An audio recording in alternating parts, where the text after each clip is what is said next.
Cyborg. Nick. Yeah. You haven't been to Yes. the Windy City, have you? In your life? No. No, what's the Windy City? Oh no, you're still alive. So yeah, you're. Is that Chicago? That's Chicago, sir. You know? I deduced that by the threat of death that you implied. Man, you know what I mean? Windy City. One square block responsible for any and all murders in Chicago. The whole state. What a joke, dude. Oh yeah, the whole state. They could literally say Illinois has one of the highest death rates. Why? For this little tiny city, this little tiny block, this little tiny street, responsible for all murders. What is going on? What a joke.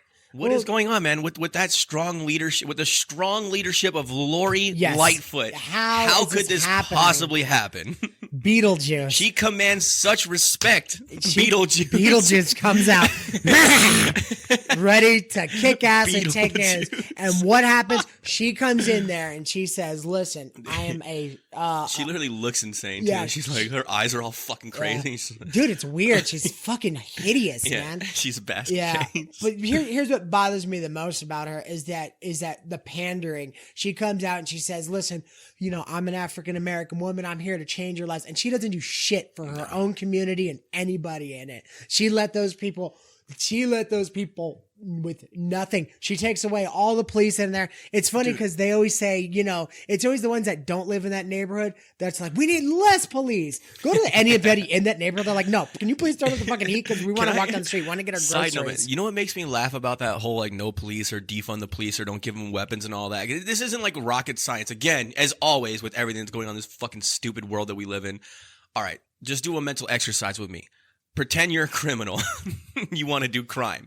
And you're picking the perfect place to do crime. Where are you going to go? The place with police or the place without police? Are you going to do it in broad daylight or in the dark alley? It's not hard for me to lead you to this obvious conclusion, by the way. Yeah. This is not, when they start saying defund the police and all that shit, that's literally what I did in my head. I'm like, well, if I was a criminal, I would go everywhere where there's no cops. Hey, there's no cops over there. Yeah. Wow, this is great. And then what do you think the natural outcome of that is higher crime rates? No shit. And like, this is not hard. And then ask yourself. I don't need to be a social engineer. Like, fucking. And then when things happen, when things get real bad, ask yourself how they're going to clean it up. They're going to say, all right, well, listen, we need some type of, I don't know, some type of task force to, you know, stand against crime. Police? Okay, what are you going to do? Well, we'll give them guns and they'll yearn together and they'll take some type of oath to take. Oh, it's fucking cops. You okay. Fucking dumb fucks. Exactly. For the love of anyone who says defund the police, I just want to kick in the nuts as hard as I possibly can because it's the height of fucking stupidity. Yeah. Retrain the police, sure. Give them better training, give them better psychological tools to deal with,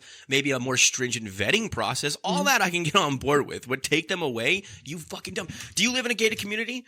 If you had an unlimited amount of money and you were to buy a house anywhere, is it going to be protected? Is it going to be in a community with gates 100%. And walls? Yes, of course it is. Of course it is. And these are the same people that are like, defund the police, don't have borders, don't build a wall. Okay, buy a $100 million mansion, put it in the ghetto, have it built in the ghetto, and have no doors on it. That's basically what you're saying. Yeah. Good luck to you. Yeah. How do you think that's going to go? We'll see you in a day.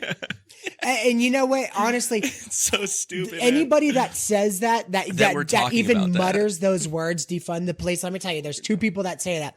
There is politicians that are 100% playing you, and then Lori Lightfoot. Yeah, and then there's people that have been literally sheltered their entire life, have no idea what's going on in those communities. Because if you've ever walked down a real street in a real neighborhood with real crime, you know goddamn well that you want somebody looking out for it because it's sick without it. Because bad people are real and they will take advantage. And bad people aren't going to be staying up in the suburbs. I promise you.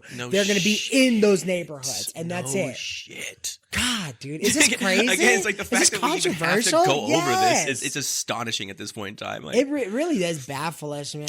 Oh my God. It's hard not to get on that soapbox when you start. It's just so frustrating to hear such utter fucking nonsense that you just get upset when you start talking about it. And that's not what this show's about.